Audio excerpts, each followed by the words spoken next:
sudah siang, maka kita mulai saja acaranya.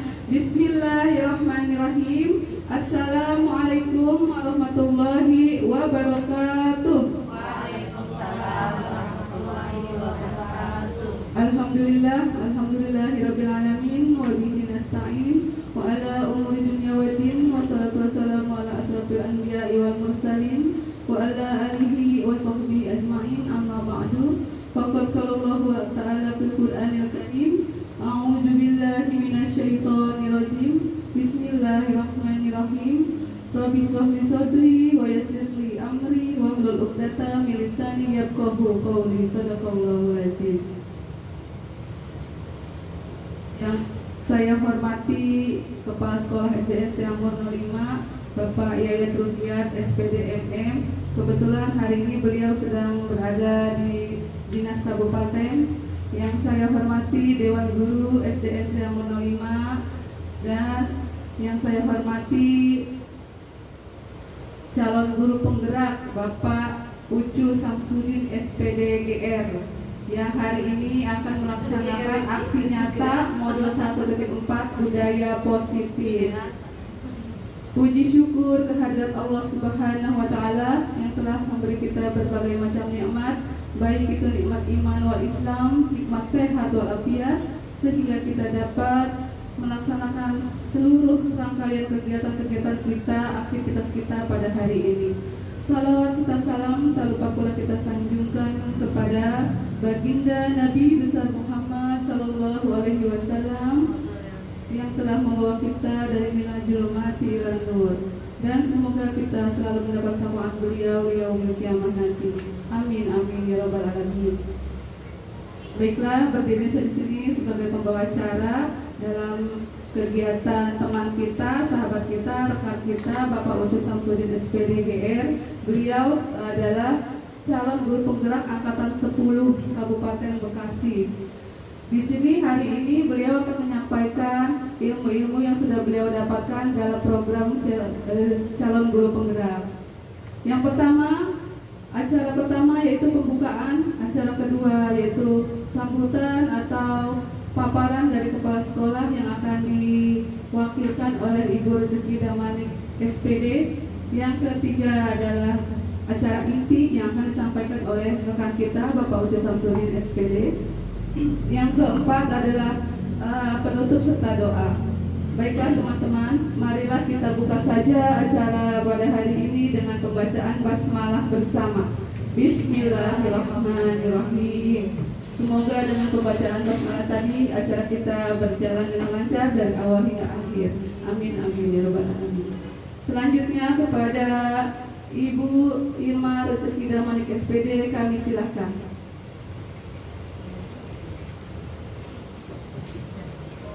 Ya. Terima kasih Bu Ati.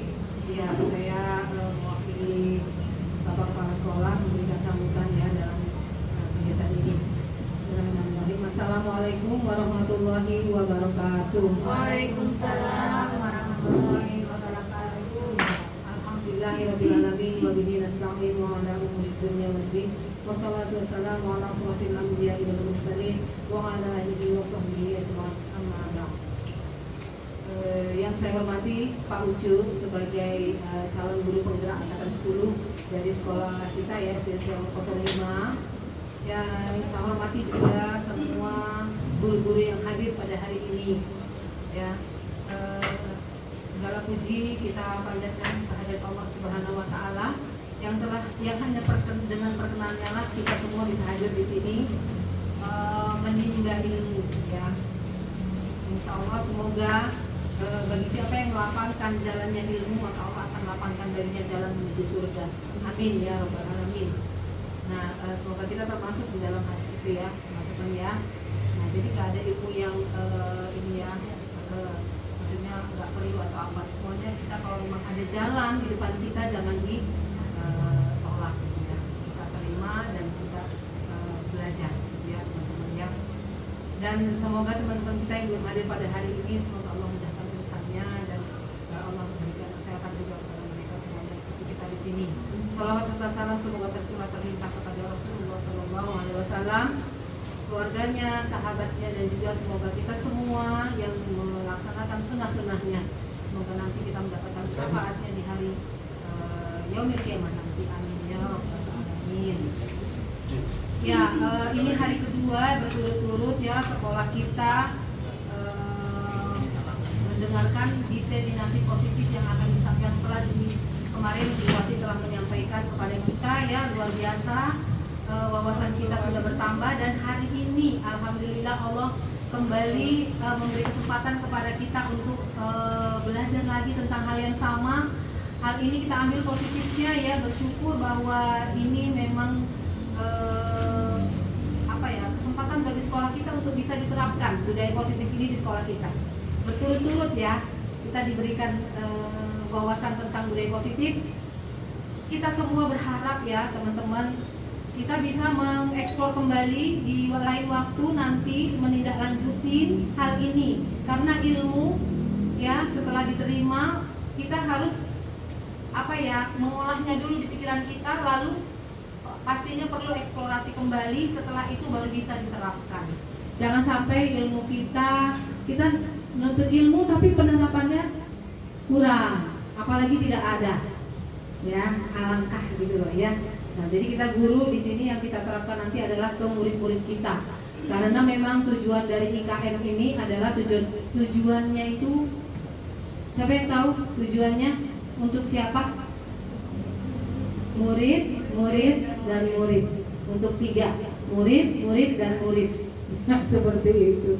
Jadi kita semoga kita bisa memahami itu dan kita juga memiliki kesadaran ya, dan juga kefahaman ya, sama-sama kita satu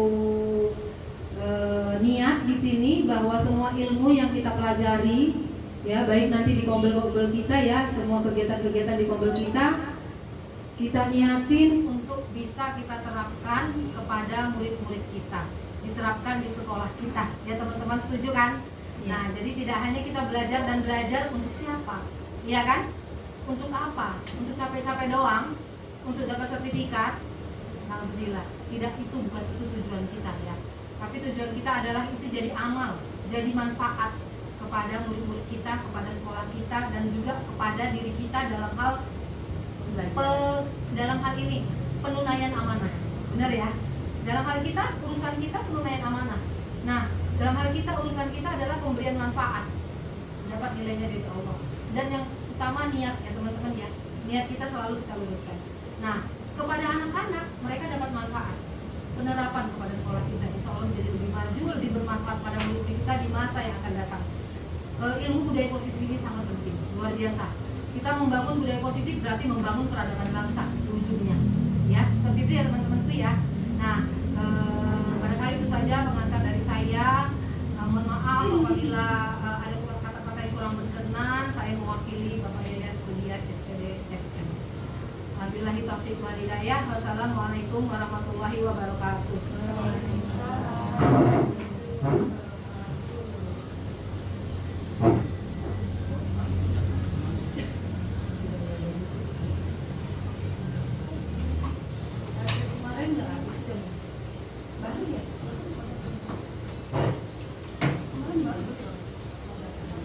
Bagian minumnya biar sambil entar dekat.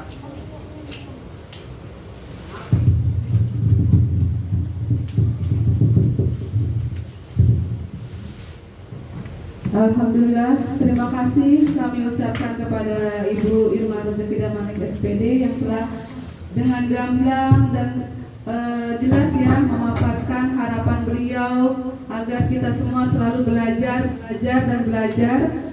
demi mengeksplor diri kita masing-masing sebagai pendidik.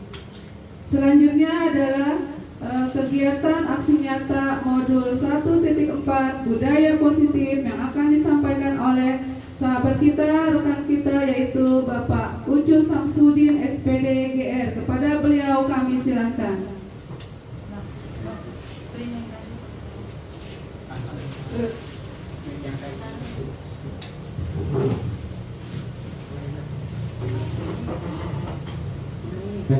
Terima kasih Bu Wati selaku acara atas kesempatannya.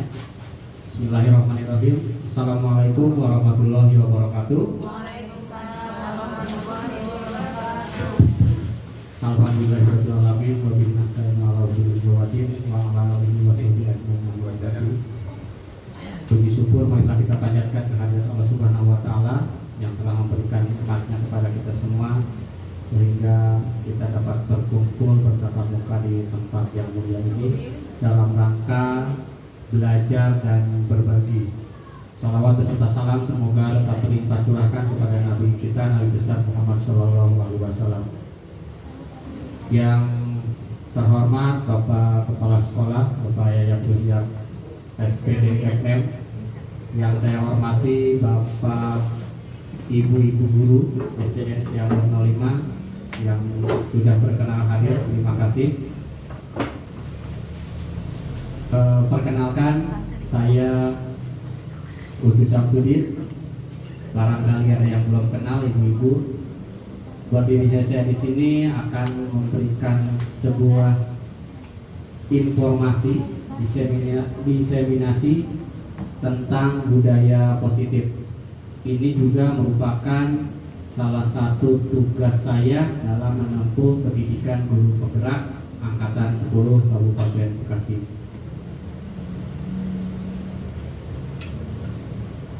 Budaya positif, mungkin ibu-ibu semua sudah pernah dengar apa budaya, apa positif. Pasti ini bukan sesuatu yang aneh bagi kita sebagai guru. Nah, di sini budaya positif merupakan perwujudan dari nilai-nilai atau keyakinan universal yang diterapkan di sekolah. Kemudian budaya positif dapat mendorong murid untuk mampu berpikir, bertindak, dan menciptakan sebagai proses memerdekakan dirinya sehingga murid mampu mandiri dan bertanggung jawab. Jadi sesuatu yang mendorong seorang murid untuk berperilaku lebih baik, ya, bertindak, menciptakan proses yang memerdekakan dirinya. Merdeka di sini bukan berarti dia bebas sebebas-bebasnya, tapi untuk dia bisa mengekspresikan sesuai dengan kemampuannya, sesuai dengan sifatnya, sesuai dengan lingkungannya dalam proses pembelajaran. Karena sesungguhnya siswa itu tidak sama, mempunyai keunikan masing-masing sesuai dengan kodratnya, baik itu kodrat alam bawaan siswa tersebut atau anak tersebut, ataupun kodrat zaman yang dipengaruhi oleh lingkungan dan perkembangan zaman. Nah, maksudnya memerdekakan itu di sini, ya. Kemudian konsep inti dari budaya positif yang akan disampaikan pada pagi hari ini, yang pertama tentang perubahan paradigma belajar, kemudian tentang disiplin positif, ada juga tentang kebutuhan dasar manusia, tentang motivasi perilaku manusia, posisi kontrol guru, keyakinan kelas, dan segitiga restitusi. Mungkin dari sekian bahan ini ada yang sudah tahu? Pasti tahu semua, ya? Atau ada yang rada-rada aneh nih bahasanya? Saya sendiri ada yang aneh, karena saya baru mempelajari ketika saya masuk di pendidikan guru penggerak. Tapi sebetulnya itu sesuatu yang biasa kita lakukan, hanya bahasanya saja yang kita nggak tahu. Nanti kita bahas sekarang. Nah, yang pertama tentang pembelajaran dengan paradigma baru. Pembelajaran tentang paradigma baru merupakan pembelajaran yang dirancang berdasarkan prinsip pembelajaran berdiferensiasi, sehingga para peserta didik belajar sesuai kebutuhannya berdasarkan tahap perkembangan sesuai teori psikologi modern untuk mewujudkan profil pelajar Pancasila.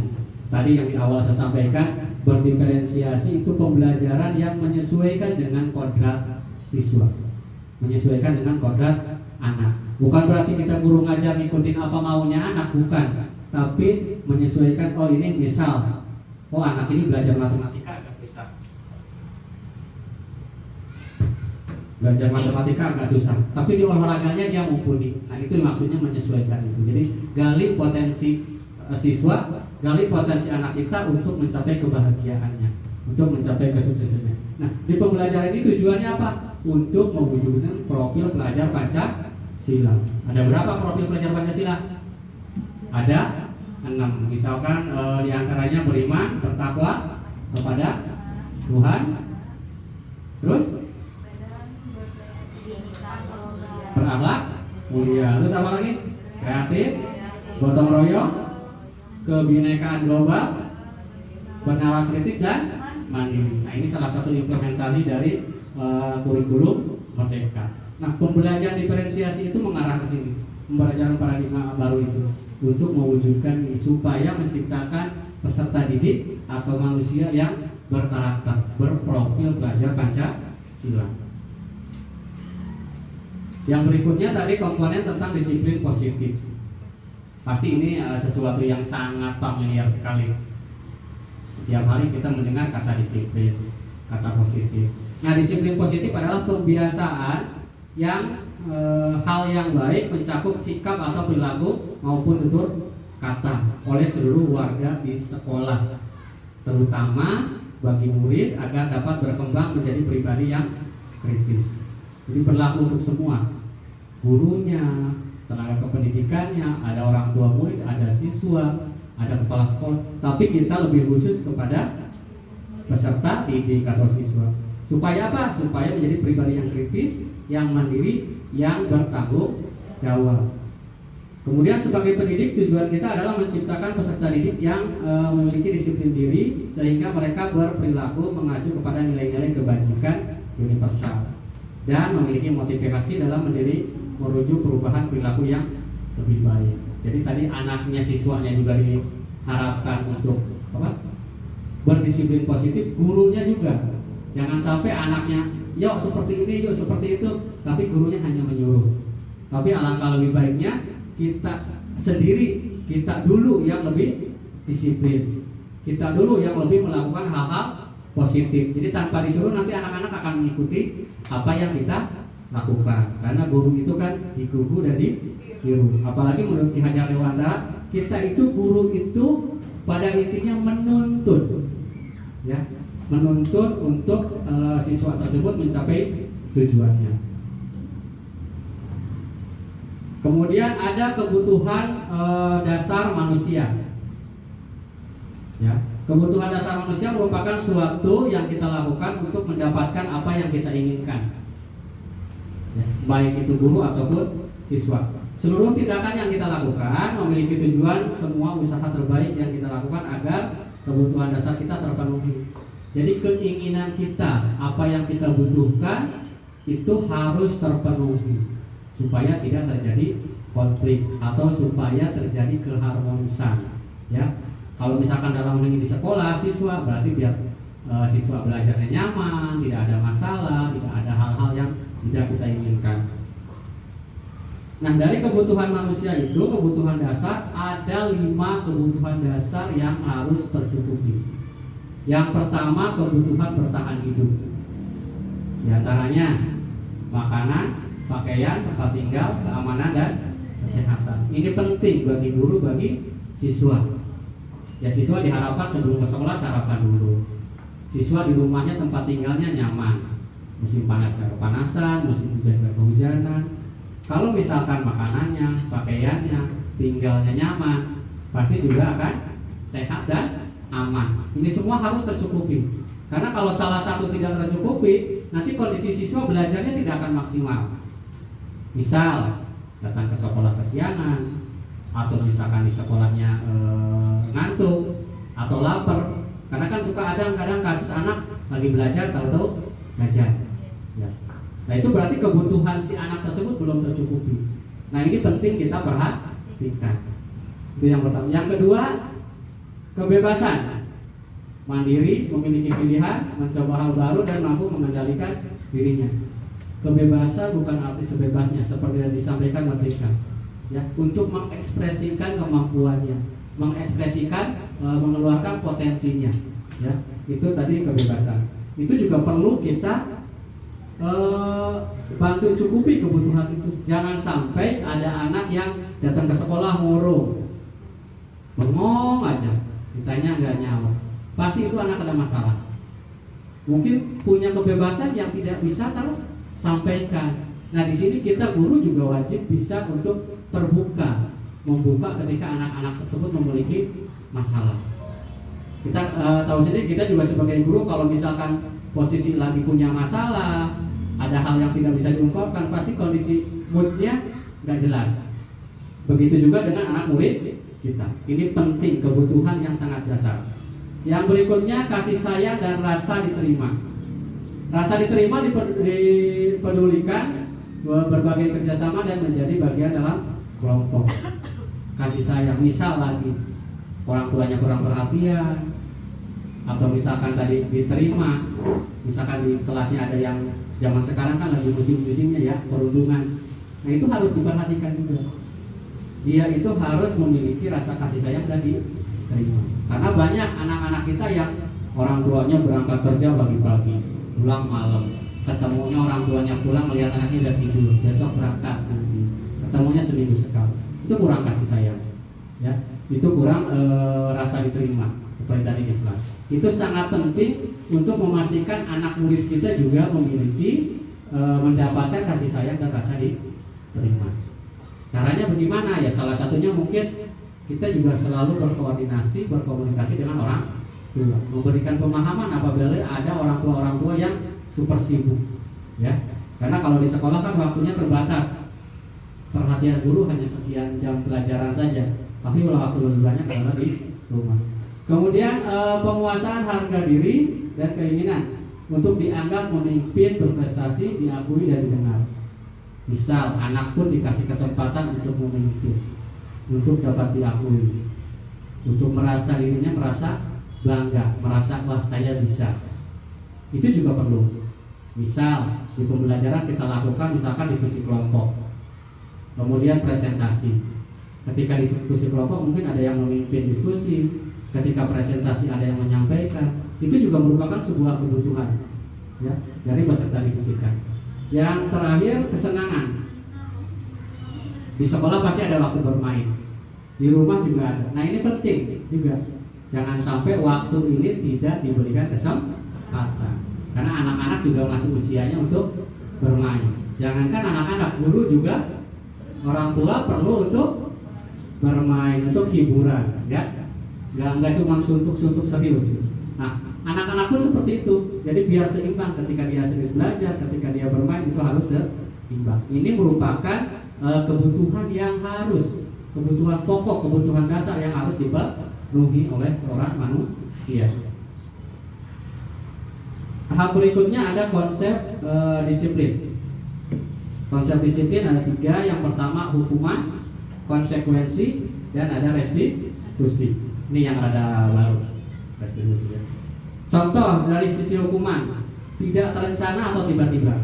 Misalkan anak datang ke sekolah terlambat, dihukum. Kira-kiranya biasa ibu-ibu kalau menghukum anak ada yang telat masuk misalnya, seperti apa? Tiba-tiba Emosi, gurunya marah-marah, atau misalkan udah kamu jangan masuk, berdiri tiang bendera, hormat. Menegur ya. Kalau misalkan ada yang memperlakukan, contohnya salah satunya seperti itu termasuknya kategori hukuman. Ya. Saya sendiri dulu zaman saya masih sekolah SD, hal itu saya sering dapat banget. Jangankan kesiangan, lagi belajar ngobrol saja itu penghapus, itu kapur, itu penggaris kayu yang 1 meter. Nah, alhamdulillah saya ngalamin dulu. Saya sekolah SD tahun 2000, lulus SD tahun 2000 saya masih ngalamin seperti itu, ya. Nah itu salah satu contoh yang itu masuknya ke definisi hukuman. Nah yang kedua ada yang disebut konsekuensi, terencana, disepakati atau sesuai peraturan. Misal ada peraturan kelas, ketika anak terlambat, nanti misalkan membersihkan sampah, atau misalkan mengerjakan latihan apa, tapi itu sudah tercantum dalam bentuk peraturan. Itu namanya konsekuensi, karena peserta didik kita sudah tahu, ya, sudah tahu kok ketika saya melakukan pelanggaran ini nanti saya akan seperti ini. Itu konsekuensi. Dan yang ketiga adalah restitusi, proses menciptakan kondisi bagi murid untuk memperbaiki kesalahan. Proses kolaboratif yang mengajarkan murid untuk mencari solusi sendiri. Nah dari kejadian-kejadian ini seperti yang Ibu sampaikan, ada bahasa ditegur dengan baik. Nah di restitusi ini ketika anak melakukan kesalahan atau pelanggaran, tidak langsung dihukum suruh berhenti yang bendera, tidak berdasarkan peraturan kelas misalkan ada konsekuensi, tapi kita diskusi, kita obrolkan, kita perbaiki supaya hal itu tidak terjadi kembali di masa yang akan datang. Nanti lebih detailnya ada di bagian slide terakhir. Nah, kemudian ada posisi kontrol guru. Nah, posisi kita sebagai guru. Kalau tadi kayak kebutuhan manusia umum, mau siswa, mau guru, itu butuh. Nah, ini posisi kontrol guru. Ada posisi sebagai penghukum, sebagai pembuat rasa bersalah, sebagai teman, sebagai pemantau, sebagai manajer. Kira-kira ibu-ibu semua ada di posisi yang mana nih? Mantau ngalamin, teman, mantau pernah, hukum pernah ya. Ini semua ada, ini semua pasti ada di guru, ini semua pasti pernah mengalami. Tapi dari kesemua ini nanti ada plus minusnya. Yang mana yang lebih bagus kita terapkan kepada murid kita. Nah, di ini ada beberapa contoh penerapan 5 posisi kontrol guru.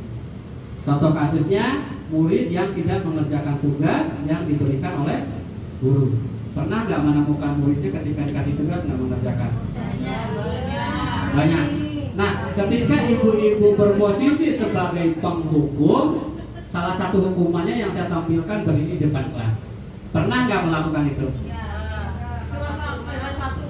Kelas 1 enggak. Kelas 5. Kalau saya zaman sekolah dulu sering. Zaman itu dulu sering. Tapi alhamdulillah zaman sekarang memang kodratnya siswa tadi kan sesuai alam, sesuai zaman. Zamannya sekarang udah nggak seperti dulu. Ya, mungkin sekarang alhamdulillah untuk sisi penghukum udah nggak ada.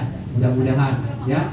Terus kalau Bapak Ibu guru berposisi sebagai pembuat rasa bersalah, misalkan Bapak Ibu guru menyampaikan bilang ke siswa tersebut yang melanggar, kesekian kali ibu atau bapak sudah mengingatkan kamu, senang ya melihat ibu terus-terusan bertindak seperti ini.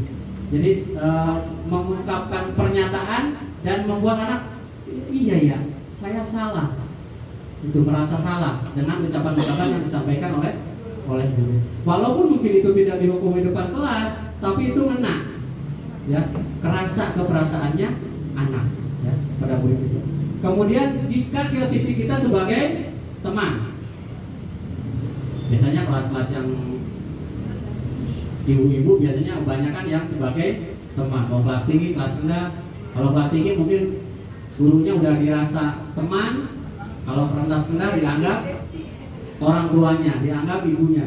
Nah, misalkan kata ibu gurunya, ayo dong kamu kerjakan tugasnya, nanti sudah selesai kita main games. Nyuruh, tapi ujung-ujungnya happy, ya. Karena tadi ada kebutuhan dasar manusia, happy-nya dimunculkan. Ada ya yang bapak ibu yang suka memposisikan sebagai teman di rumah, di kelas. Nah, ini yang ketiga.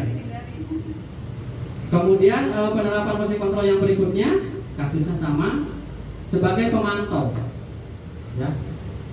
Kamu sudah melakukan kesalahan dan mengetahui konsekuensinya. Sekarang selesaikan dan segera kumpulkan.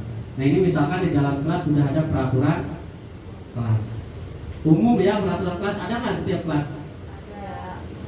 Jadi ketika anak datang kesiangan atau di sini kasusnya tidak mengerjakan, anak udah tahu ketika saya tidak mengerjakan konsekuensinya hukumannya ini. Nah, guru hanya mengingatkan aja, mantau, ayo kamu melanggar nih, apa konsekuensinya? Misalkan seperti itu, mantau, ya. Dan yang terakhir sebagai manajer, ya. Misalkan apakah kamu tahu kesalahanmu? Menyadarkan anak, nanya, oh salahnya apa sih? Walaupun sebetulnya hati kita udah tahu, anak ini ngelanggar, ngerjain tugas. Tapi caranya aja yang memancing anak untuk menyadari kesalahan. Kemudian keyakinan sekolah apa yang kamu langgar? Apa yang kamu lakukan untuk menyelesaikannya? Keyakinan. Nanti keyakinan ada di belakang, ya. Kalau mungkin sekarang familiarnya peraturan kelas, peraturan apa yang dilanggar? Ketika anak itu sadar, kira-kira untuk memperbaikinya atau menyelesaikannya atau memposisikan nanti ke depan lebih baik akan seperti apa? Itu sebagai manajer, memanage untuk memperbaiki. Nah, ini contoh penerapan 5 posisi kontrol guru. Tadi ada peraturan, ada keyakinan, ada konsekuensi, hukuman, kaitan dengan ini. Keyakinan kelas. Keyakinan kelas merupakan kesepakatan kelas yang diyakini bersama guru dan murid dengan harapan dapat meningkatkan kedisiplinan murid. Itu keyakinan kelas. Kalau misalkan selama ini kita membuat peraturan kelas, wah dipret aja sama guru langsung. Gak boleh ini, gak boleh itu, harus begini, harus begitu. Tempel di kelas. Itu sepihak dari guru. Memang di satu sisi apa yang kita buat itu tujuannya untuk mendisiplinkan anak supaya tertib, supaya lebih baik. Tapi itu namanya peraturan. Nah, yang bagus adalah keyakinan kelas. Disepakati antara siswa dan guru. Ya, Bapak Ibu ada yang sudah melaksanakan ini kelasnya?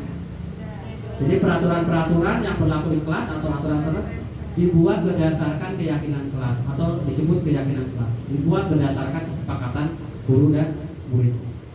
Nah, keyakinan kelas berupa pernyataan universal. Ya, dibuat dalam bentuk positif dan bersifat abstrak. Keyakinan kelas hendaknya tidak terlalu banyak sehingga mudah diingat dan dipahami semua warga kelas. Ikut berkontribusi dalam pembuatan keyakinan kelas. Ya, jadi digunakan kata-kata yang positif. Ya, jadi nggak usah terlalu panjang, yang sedikit-sedikit saja. Gitu. Sekarang kan biasanya banyak yang rada aneh-aneh ya, kayak bikin jalan, dilarang tengok, jadi nengok. Nah, soalnya apa? Biasanya kalimat negatif itu kan kalau dilarang nengok kan kalimat negatif ya. Jangan larang nengok, jangan, tidak boleh misalnya, itu negatif. Biasanya kalau kita memunculkan kalimat negatif, siswa itu akan jadi penasaran. Justru malah dicoba, malah dilanggar. Nah, keyakinan kelas itu nanti akan memunculkan kalimat-kalimat atau kata-kata yang sifatnya positif. Terus juga tidak terlalu panjang. Kalau peraturan satu kalimat panjang atau 2 kalimat, keyakinan kelas yang simpel-simpel saja. Jadi kita gampang ingatnya dan memotivasi kita untuk selalu berbuat atau berperilaku yang baik, yang benar. Nah, adapun langkah-langkah dalam membuat keyakinan kelas. Jadi Bapak Ibu nanti kalau misalnya kelas ada yang belum nyoba, nanti ini kan udah akhir tahun ajaran ya. Di awal tahun ajaran bisa ini kita budayakan, kita coba. Yang pertama meminta siswa menuliskan keyakinannya. Misal memancing dengan kondisi kelas yang bersih. Pasti ketika dipancing dengan pertanyaan-pertanyaan seperti itu, anak-anak oh iya Bu, oh iya Pak, senang kalau di kelasnya bersih. Nah itu nanti anak-anak ungkapan selain bersih apa? Nggak bercanda misalkan. Nanti seperti itu, memancing siswa untuk. Kemudian membahas keyakinan yang telah ditulis. Dari banyak aspirasi anak-anak murid nih, kita bahas. Kita anak-anak kan mungkin belum begitu paham ya mana kalimat yang sifatnya positif, yang negatif. Jika ada campur ya kita bahas agar nanti kita pilih-pilih menggunakan kata atau kalimat yang positif. Kemudian memilah keyakinan kelas. Apabila dari satu kelas ada berapa muridnya? 30. Ya mungkin ada, kalau satu siswa satu keyakinan ada 30 keyakinan. Barangkali katanya sama tapi katanya beda tapi maksudnya sama. Ya, itu nanti kita pilih. Karena kalau misalkan kita tulis semua sampai 30 di kelas keyakinan kelasnya, wah, enggak bakalan hafal. Yang ada malah dia tuh keyakinan, oh jangan ngelakuin ini ya. Jadi enggak fleksibel. Jadi kita pilih. Kemudian mengubah keyakinan kelas akan menjadi kalimat positif. Tadi itu kami tujuannya untuk menumbuhkan budaya positif itu. Kemudian menyepakati kesepakatan atau keyakinan kelas tersebut. Setelah dikumpulkan, disortir, dijadiin kalimat atau kata positif, disepakati. Semua itu keyakinan itu sepakat antara siswa dan guru di dalam kelas tersebut. Jadi jangan memaksakan apa kehendak guru harus A, anak-anak harus ikut, itu nggak bisa. Tapi harus disepakati. Nah, ini contoh beberapa keyakinan kelas. Simpel. Ketuk pintu dan beri salam sebelum masuk. Simpel lah ya. Kemudian bersikap jujur. Berarti menanamkan anak untuk barangkali di kelas pernah ada yang kehilangan atau ditanya bohong. Ini untuk menanam bertanggung jawab. Misalkan kondisi kebersihan kelas nih habis jajan, buang sampah pada tempatnya nih. Selain itu nilai-nilai kebersihan, itu juga dia merasa bertanggung jawab. Kemudian saling menghargai. Ini untuk menghindari perundungan. Jadi pemahaman anak antar teman itu sebetulnya sama. Punya walaupun ada perbedaan itu kelebihan masih tidak harus dipermasalahkan. Tapi kalau sikap menghargai ini tidak tumbuh pada dirinya, ya saling ejek, saling celah, itu akan timbulnya, akhirnya akan menimbulkan masalah. Contoh ramah, sopan, dan ramah, datang ke sekolah, ketemu temannya, nanya, ketemu gurunya, nanya.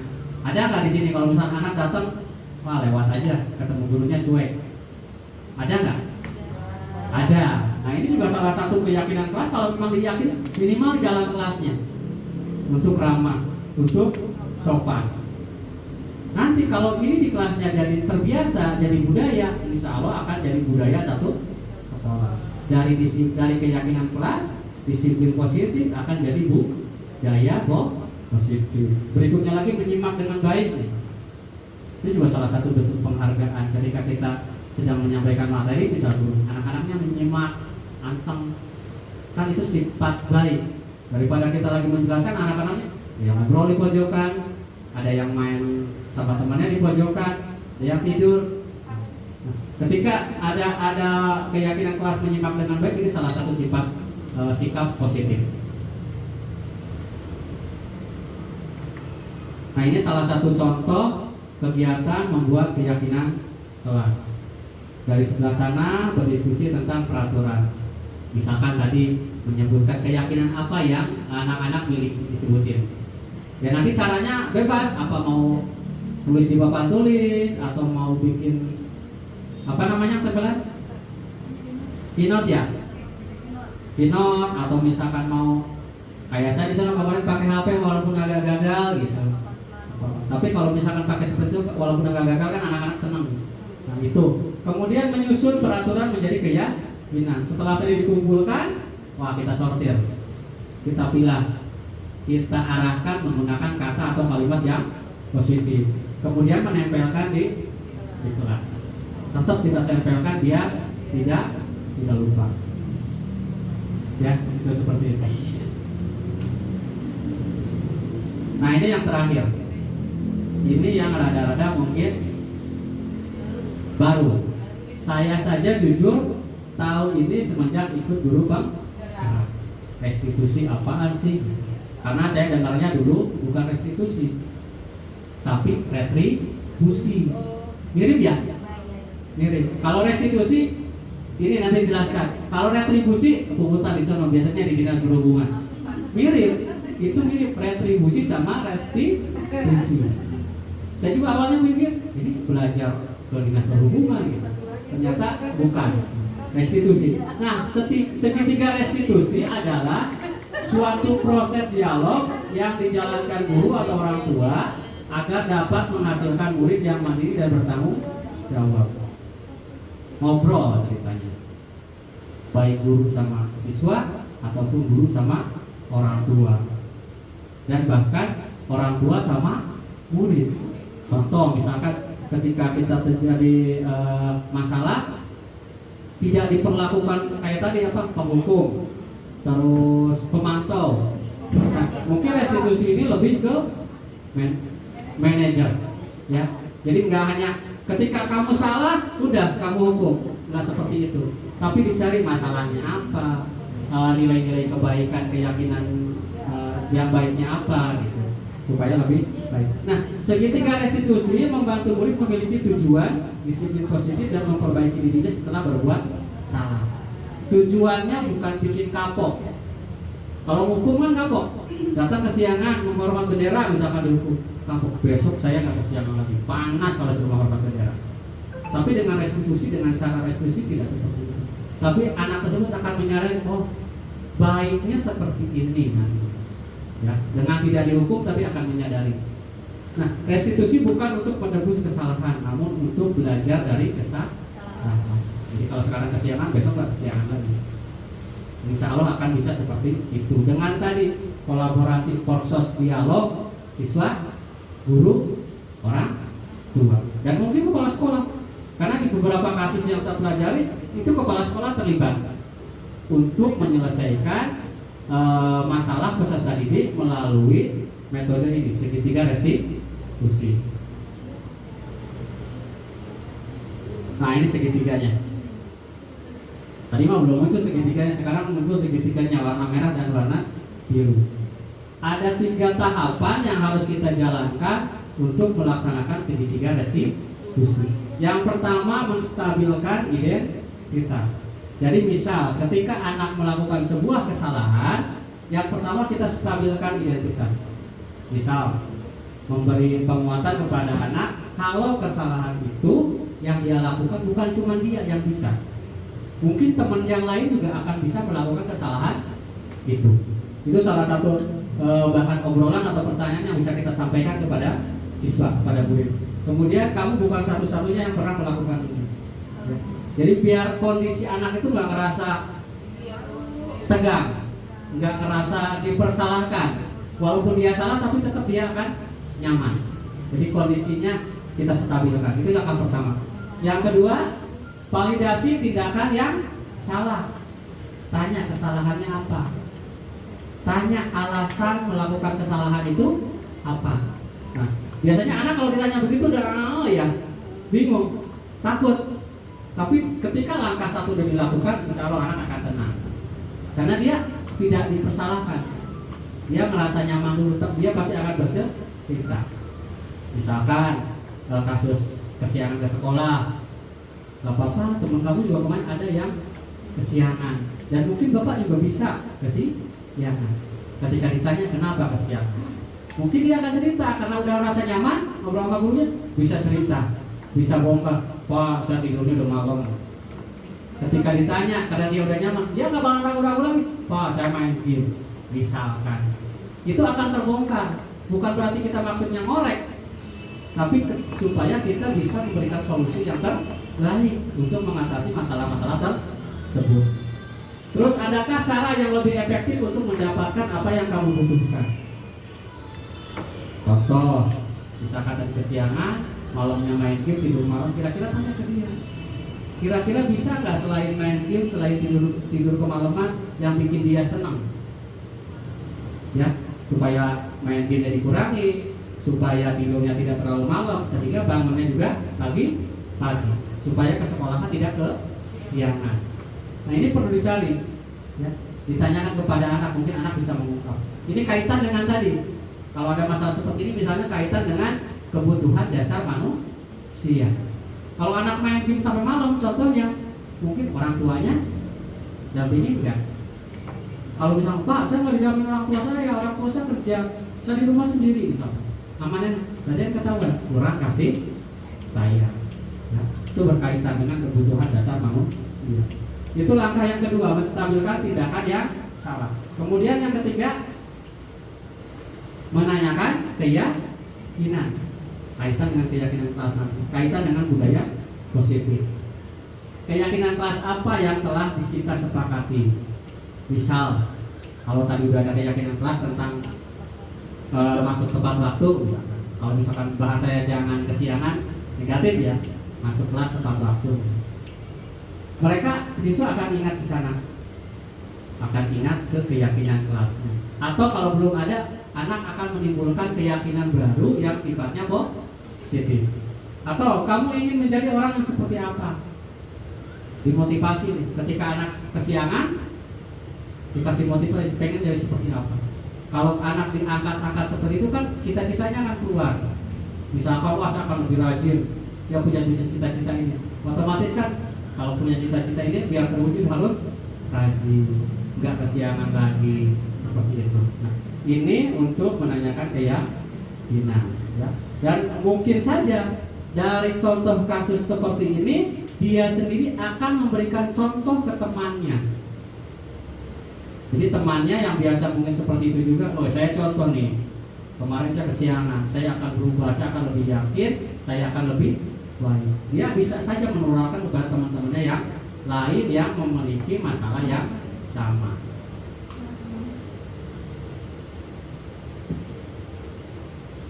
Nah ini apa ya? Oh contoh, kita coba setel ya. Ini contoh praktek pelaksanaan restitusi yang saya lakukan kemarin di anak murid saya.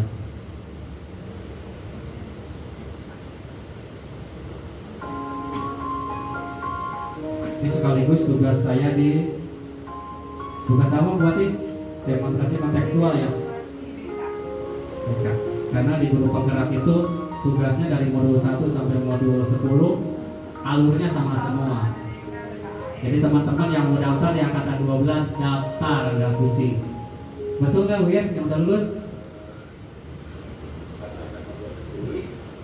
Ini anak murid saya ajak ngobrol, kalau ini bukan anak yang melanggar, hanya mempraktekkan restitusi itu seperti apa. Kebetulan anak saya kelas 6 sudah tidak aktif belajar.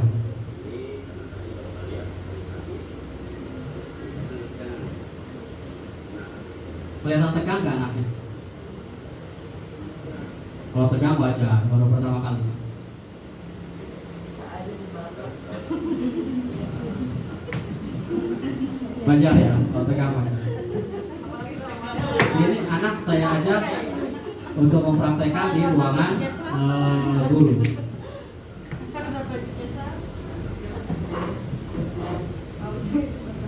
Nggak kedengeran ya? Suaranya kecil. Kita skip aja ya kalau nggak kedengeran.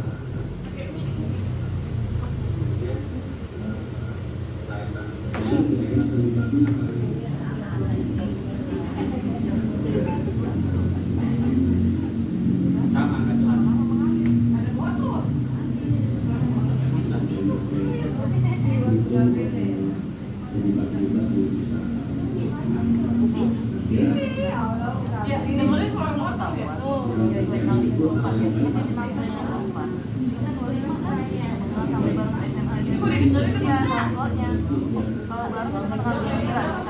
Saya karena suaranya kurang jelas, intinya Bapak Ibu, ibu-ibu semua ya, ini ibu-ibu semua kaum awas semua.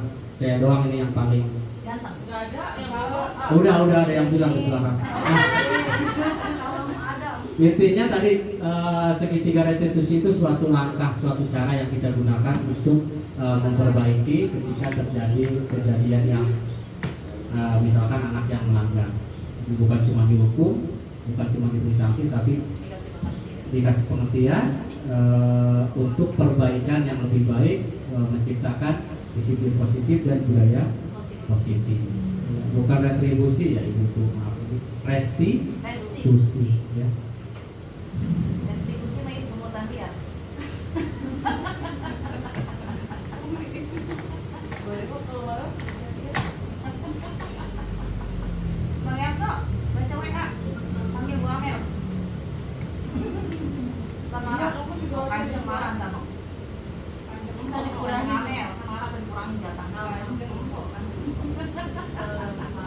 Oke ya, itu tadi penutup, ternyata penutup videonya. Mungkin dari yang saya sampaikan tadi dari awal tentang budaya positif, dari beberapa yang saya sampaikan tadi ada berapa? Ada 6 ya. Paradigma pembelajaran. Ada apa lagi? Kayaknya lupa kan? Kebutuhan dasar manusia, posisi kontrol, keyakinan kelas, restitusi, pas satu lagi, disiplin positif. Nah, itu dari ke-6 itu. Nah, silakan sebelum saya tutup, barangkali ibu-ibu ada yang mau berbagi cerita di kelasnya atau ada yang mau bertanya, ya silakan. Saya kasih kesempatan untuk 2 orang yang bertanya, ya. Silakan Ibu, ada yang mau nanya? Ibu Ida Ningsih katanya Bu mau Ade, bertanya. Ibu Ida. Ibu Ida Ningsih mau bertanya. Nggak usah pakai mic. Pakai. Silakan Bu Ida Ningsih, SPD. MNC. Kasih Bapak CGP, Pak Ucur, terkait dengan tadi segitiga restitusi, saya mau bertanya bagaimana caranya mengatasi merestitusi anak yang super gagah, Wow. Bahasanya jangan itu. super nakal, super kadang-kadang nggak semudah itu. Iya, benar. Nggak semudah itu kita merestitusi sama anak itu. Kadang-kadang anak nggak paham. Pokoknya ya dia yang penting nego dia. Iya. Nah itu ibaratnya super gagah di bahasa saya. Iya pasti itu. Terima kasih Pak Ucu. Saya boleh nanggapin nggak? Boleh. Terima kasih pertanyaan dari Bu Ida. Ada yang mau menanggapi atau membantu menjawab? Ada. Oh ya, Bu Irma nama nih. Ya, silakan. Berdiri Bu, berdiri. Berdiri, Bu. Iya, lupa. Ini dengan- Udah BW. Gini, tadi saya jadi tertarik gitu loh menanggapi Bu Ida gitu ya. Karena Qadarullah saya duluan ya kan di sini belajar restitusi ya. Nah, karena duluan doang. Nah, Punya jadi pengalaman lebih banyak. iya sedikit lebih banyak dan sudah penerapannya alhamdulillah juga Lebih sudah maksimal. dan sudah alhamdulillah sudah saya terapkan dan sudah jadi budaya karena dari lama juga ya. Dan saya di sini mengatakan ya testimoni katakanlah ya terhadap restitusi ini luar biasa. Nah seperti itu. Jadi dari video yang ada di dalam ini ya Lemes ya, itu ternyata betul sekali gitu ya. Jadi restitusi ini kita jangan abaikan langkah-langkah dari dalam restitusi itu. Langkah-langkah dalam restitusi itu yang 3 itu menstabilkan identitas, memvalidasi kesalahan, dan juga menanyakan keyakinan. Itu bukan sekedar gitu ya. Nah jadi itu ternyata memang benar menyentuh hati dan membuat anak-anak jadi ya itu tadi pertama tersentuh. Dengan tersentuh dia itu bisa berubah gitu. Pertama menstabilkan identitas ya. Jadi Bu Ida, sedablek apapun itu kalau di dalam itu ya, contoh-contoh di dalam sana memang untuk sebuah kesalahan gitu. Dan itu bisa aja, tadi saya juga mau tanggapi dari awal bahwa nanti di lapangan gitu ya, kalau CGM itu terserah ya, kalau nggak terlambat nyontek ya kan kasusnya. Nah, ya nggak apa-apa lah.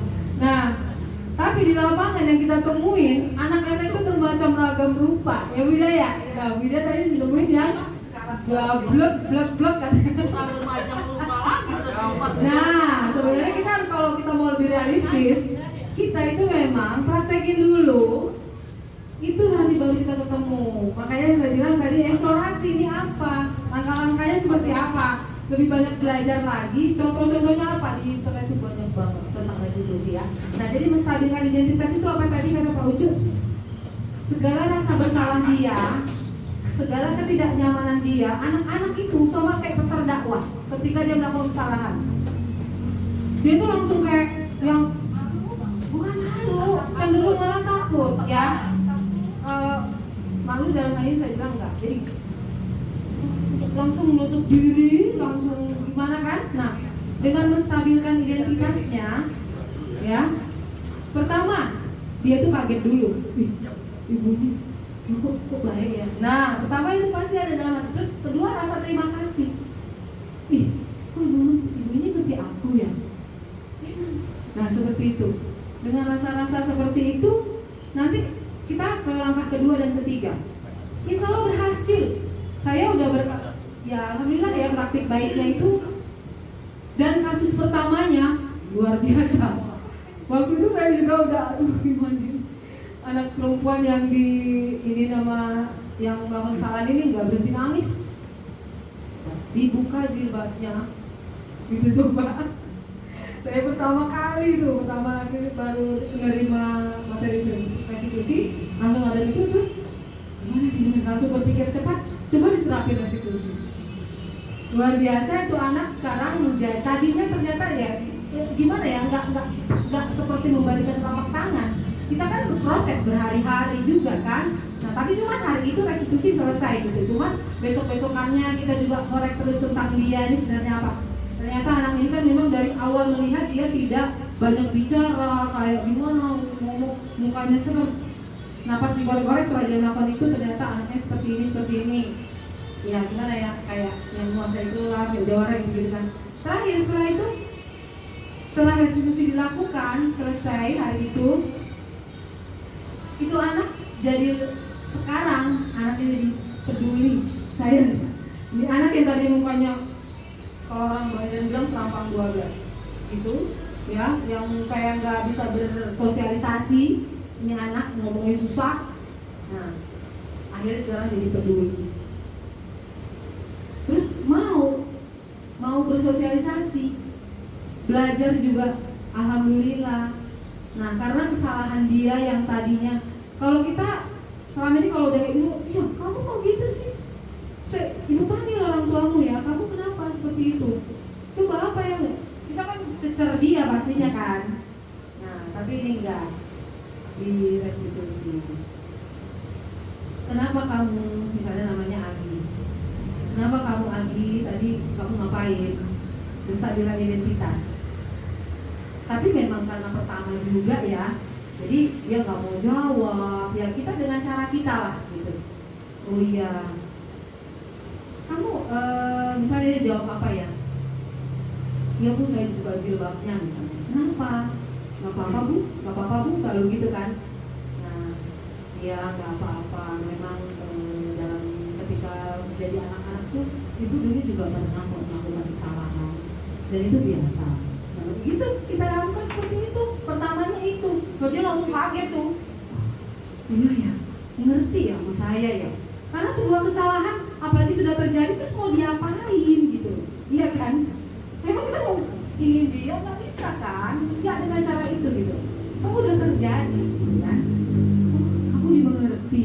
Nah itu rasa-rasa seperti itu tuh penting, membuka. Rasa terima kasih dia besar sekali. Itu yang membuka dia menjadi mau berubah. Nah, terus memvalidasi tindakan yang salah. Memvalidasi kok tindakan salah divalidasi sih? Bukan artinya iya kamu bener kok, itu boleh, enggak. Tapi dengan cara-cara trik kita gini. Iya, misalnya anak-anak ngejekin kemarin satu kelas, cowoknya ngejekin satu lagi, terus ada anak terus bilang gini, udah di stabilkan identitas, lalu memvalidasi tindakan yang salah.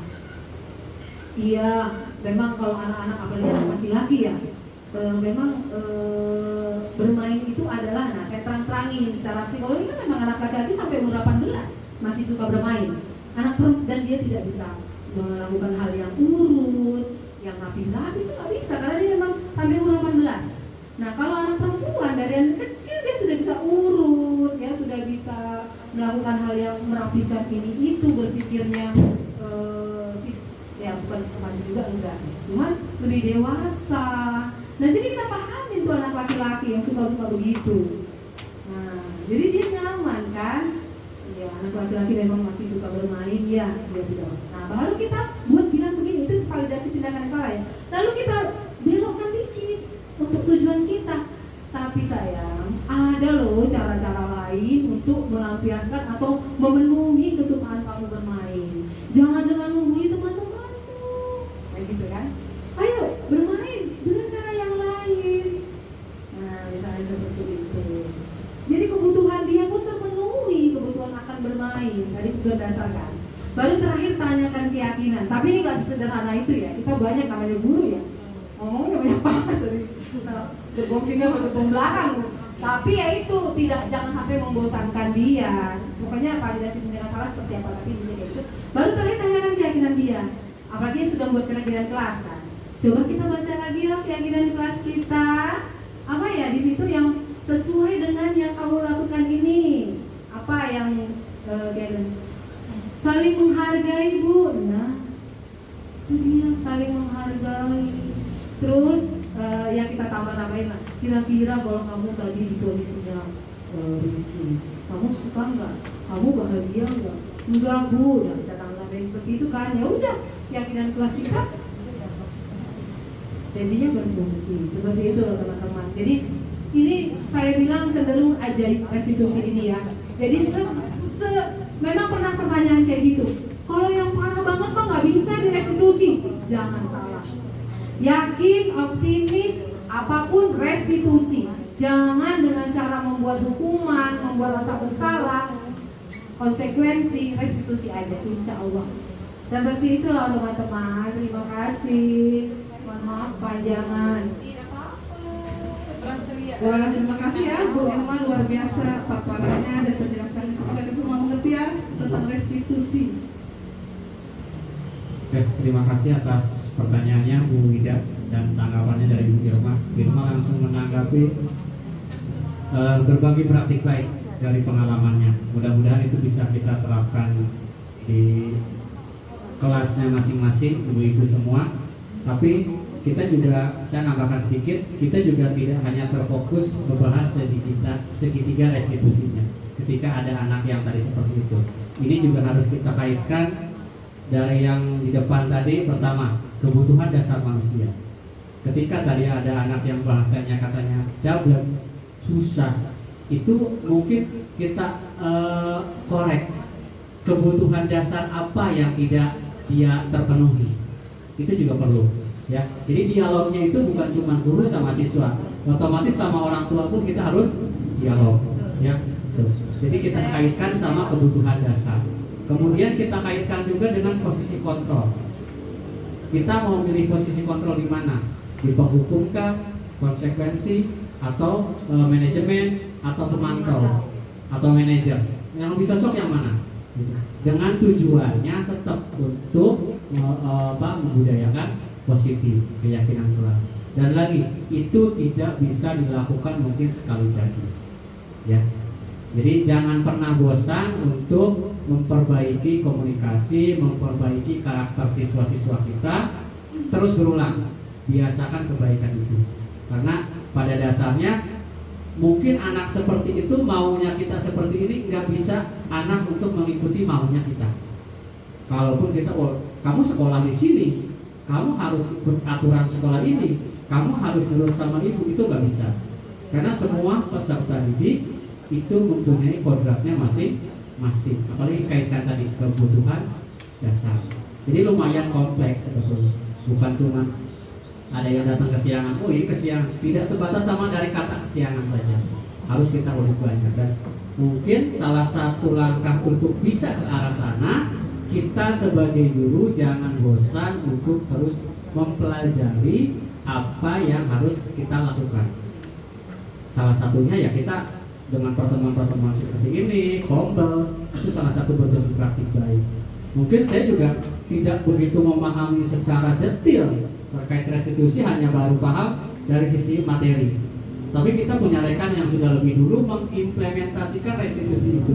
Kita bisa berbagi praktik baik. Kemungkinan ada kasus yang sama, ataupun walaupun kasusnya beda, inti permasalahan cara menanganinya sama, tahapannya sama. Mungkin masalahnya aja beda. Itu mungkin tambahan dari saya. Selanjutnya ada pertanyaan lagi?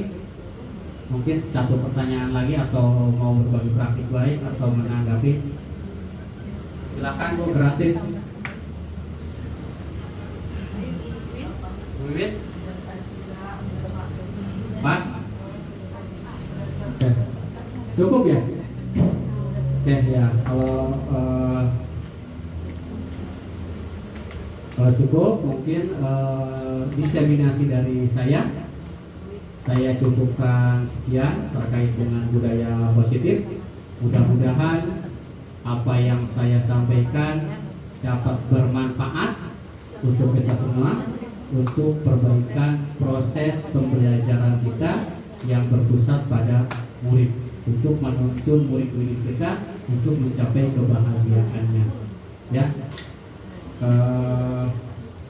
Terakhir, mohon maaf apabila ada kata-kata atau sikap yang kurang berkenan. Terima kasih. Wassalamualaikum warahmatullahi wabarakatuh.